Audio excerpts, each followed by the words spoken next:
Good morning, good afternoon, good evening, beloved. It happens to be evening for me right now, and I've come from the community supper that we have the second Wednesday of every month. And I want to say thank you to all the people who've made that possible. It is such a wonderful ministry, and I want to invite everyone to come and join us the second Wednesday of every month. Good cookies, good food, good people. I've been thinking about something over the last couple of weeks, and I think it's something that I have to break into. I have to tell in two parts. So I'm going to tell the first part this week, and next week, the second part. And the first part is becoming a new person, and the second part is, well, what do you do with this new person you are? But I want to start with this thought, and that is that there are two times in life when a person is most open to being wrong, to acknowledging that their thinking, their action, their spirit has moved in a wrong direction, or to learn.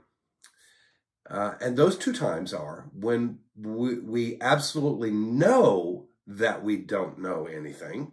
So I play the guitar poorly, and if no way am I getting on stage with the Rolling Stones. But if Keith Richards wants to give me a guitar lesson, I am sitting down and listening because I know that I don't know and that he does.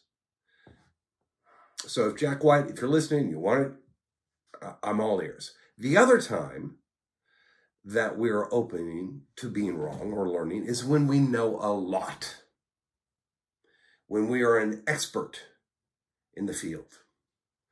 When two great guitarists get together, they share ideas, they look for inspiration. Now, in those two categories, when it comes to God and our relationship with God, we are always in the first category. We are always the one that is the beginner. And so we need to come to God from a place of a beginner, open and ready to learn. And the funny thing is that being a Christian has a lot to do with finding out that you're wrong and finding a different way. And that's hard. And that's why I think most people just prefer the law. They prefer rules that are laid down, that they follow, and if they know they follow, then they're in the right. But the problem with that is, as God says, is that you can do all kinds of wrong things while you're following the law. That happens all the time. So I want to talk about something that is absolutely central to being a Christian, and that is becoming a new person. And that idea is floated throughout the New Testament. You will find it everywhere, in symbols, in reality, in story. You'll hear Jesus say, if you want to live, you have to die. You have to be born of water and spirit. You have to be born again. That idea, that theme comes throughout the New Testament. And I'll just give you one example. Okay, it's from Romans, and I'm going to leave out one verse because it sort of deals with something else. But here's the verse. Therefore, says Paul, we have been buried with him. That's the image.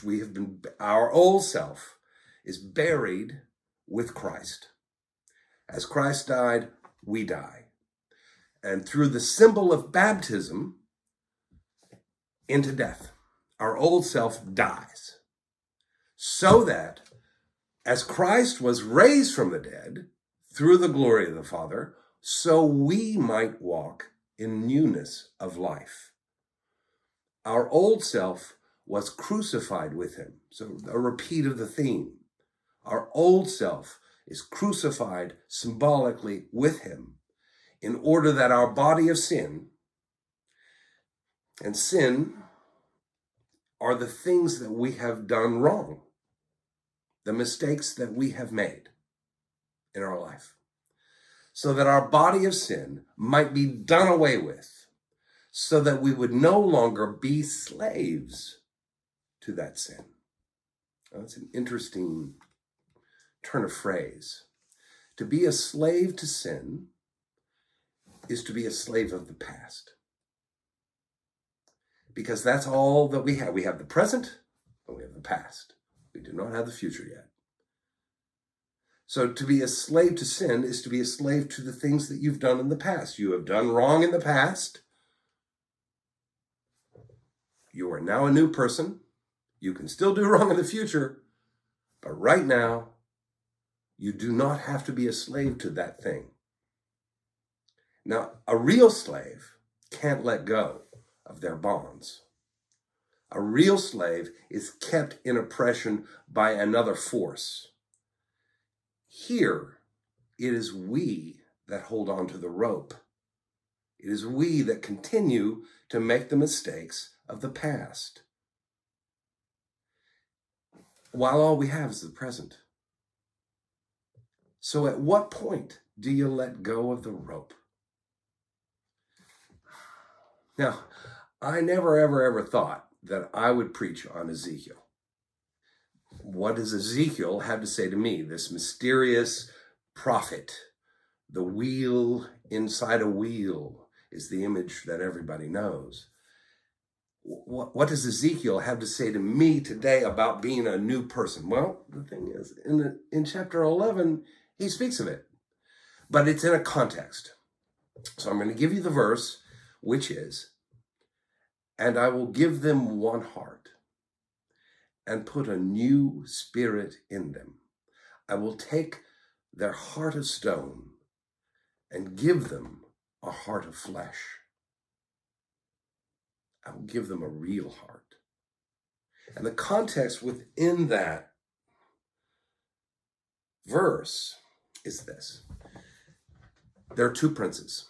Ezekiel is seeing this in a vision. And later on in chapter 32, he's going to say the exact same thing. The exact same verse occurs. So it occurs in the vision first, and then it occurs in real life. So it's echoed, metaphorically real. And it concerns these two princes who are saying vile things about the people in the city, in Jerusalem.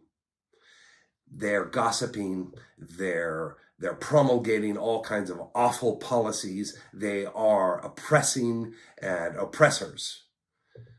And they've got their cronies. And I'm thinking, well, you know what? That's kind of happening today. There are people in this world that are whispering in our ears, that are telling us lies.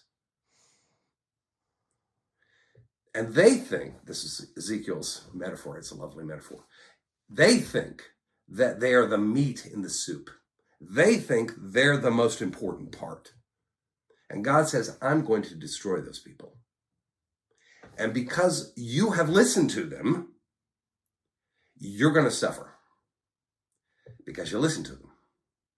But I'm going to come back and I'm going to show you who I think the meat in the soup is.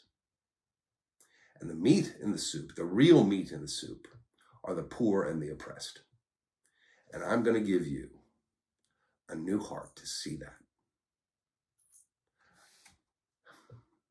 You were this one thing, and I'm going to give you a new heart to see in a new way so that you will look at things differently.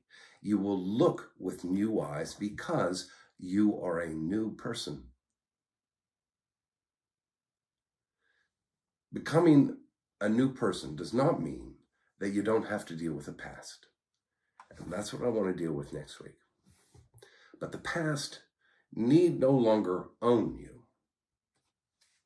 So what do you have to do to start this process, to become a new person, and to have the heart that you're supposed to have? Well, there's only one way to do it. You have to surrender. You have to trust, and you have to let go. You have to be a beginner again and listen to a different voice. May you listen to that different voice. God bless.